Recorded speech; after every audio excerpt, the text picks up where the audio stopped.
Okay guys, let's talk about this one.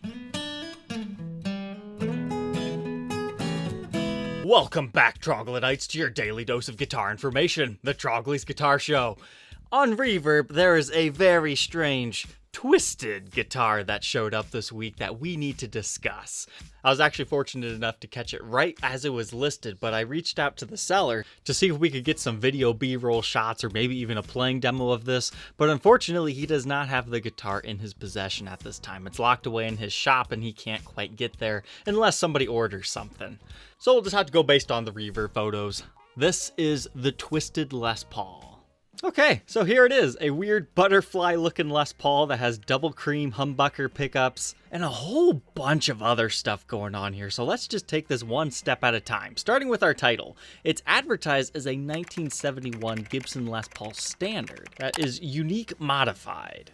Okay, so starting off with the top here, this looks like somebody put a corset on a Les Paul Standard and really squeezed it in here. So that means somebody's just taken a bunch of wood out right here, and it's really transformed the whole vibe of this guitar.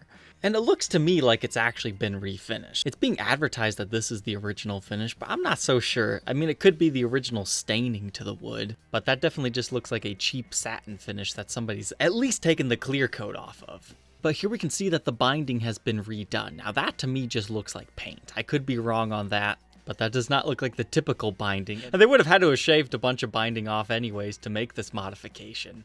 But we still have our 3-way toggle switch in our regular location. It looks like 4 replaced knobs on the top here with 2 double white pickups. And oh man, this photo angle is just so terrible on this one. You can really see the number that they did.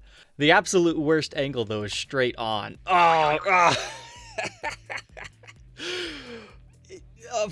Why does this look so different straight on as compared to the side? I can see why he did that original shot at an angle, because this is one of those things that just transforms the way that you look at it.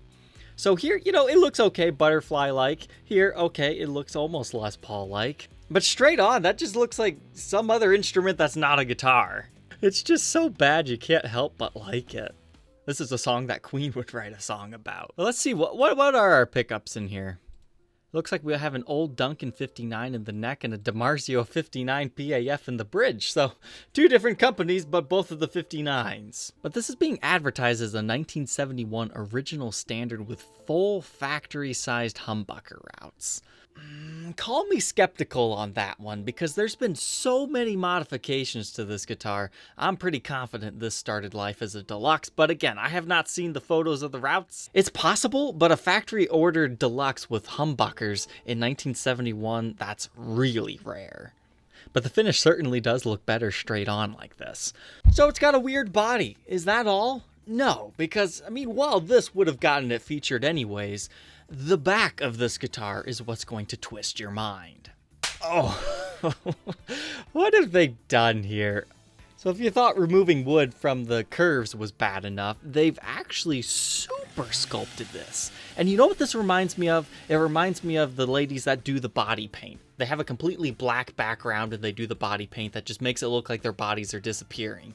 You see videos like that all the time around Halloween.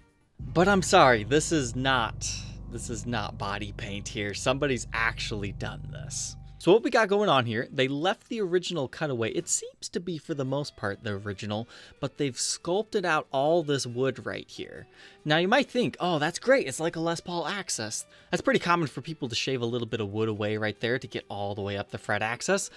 But what baffles me is they have not actually increased playability all that much here, because the access actually takes some of the heel away. So you're still going to have the big clunky heel stopping you from going all the way up the fretboard, but you do have more room right here for your hand to fly up.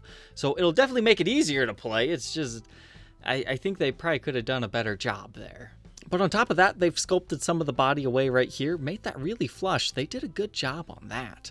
And then they've also taken the body in on this side. It kind of reminds me of like a heart or an organ, like a small intestine that's just all... And then you've got these lacerations down here. I'm not quite sure what they were trying to do there. And at first, I did not like this guitar that much. I was like, who would do that? But then I saw something within this design that made me kind of like it. So imagine a really, really, really happy music note. So those of you not familiar, you have the note head, you've got the flag, and you've got the stem. So it's kind of like looking at a backwards music note. So you just put a happy little face there. But now it hit me. It's not a music note. This is an Otamatone.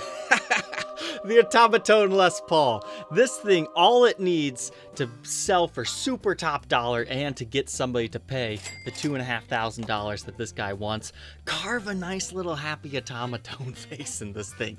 So much else has been done to this guitar, it's just begging for it. Because that would just make me so happy to see, because it would make it such a friendly guitar, despite looking like an absolute abomination on the front. Oh, this poor guitar. So it looks like we might have shawl or strap buttons on here, but all the back plates appear to still be original.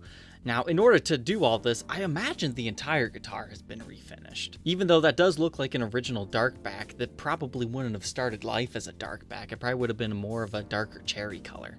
So you got a top that's looking like this, and then the back, I mean, unless it didn't even start as a cherry sunburst, maybe it started life as a gold top and was refinished to sunburst. In that case, then it would just kind of be a natural mahogany color. The seller is claiming that the sunburst finish on top is original, but everything else has been resprayed and finished. But that's not all the things that this guitar has endured.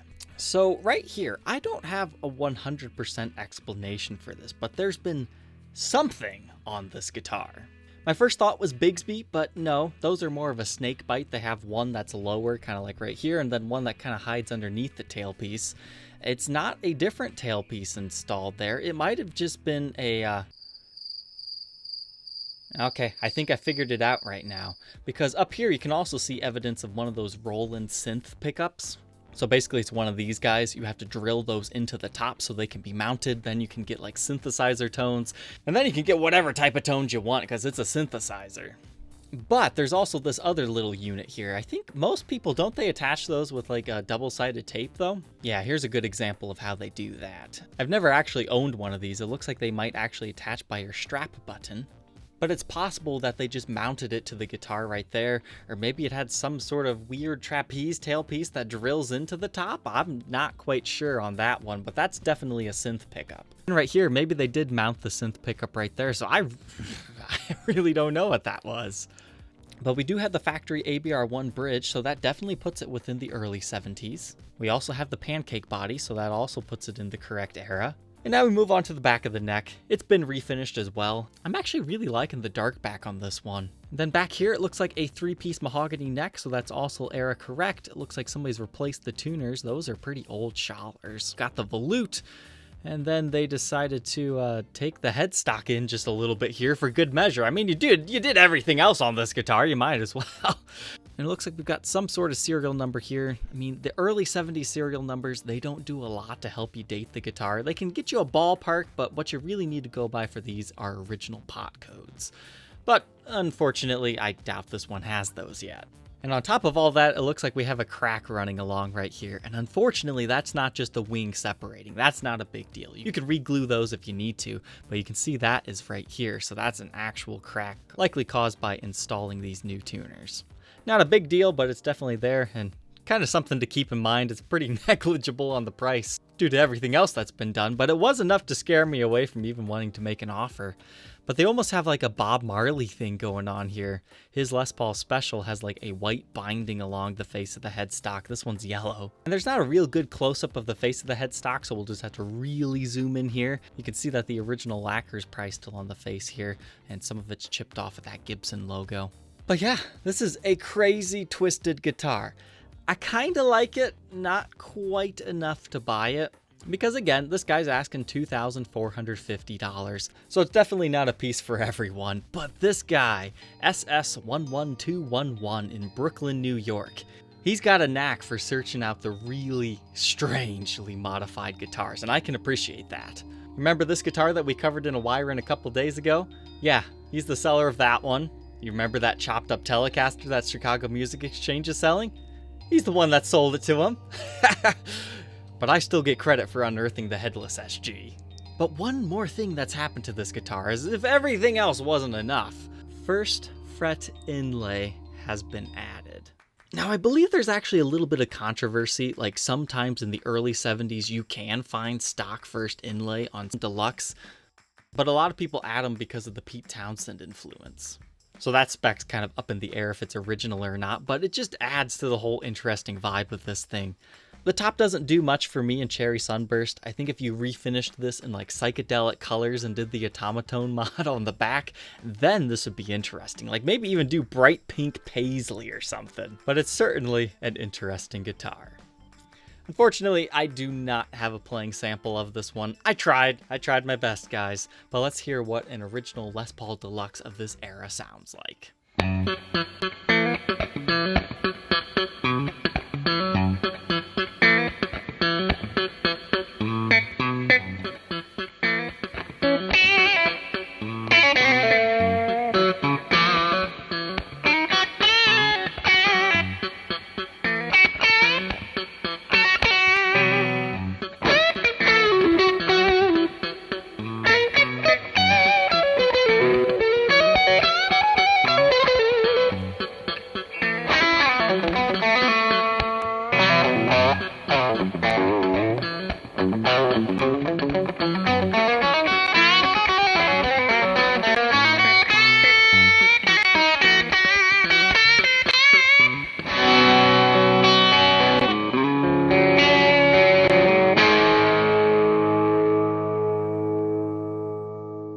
The only question left, would you rock this mutilated Les Paul or not?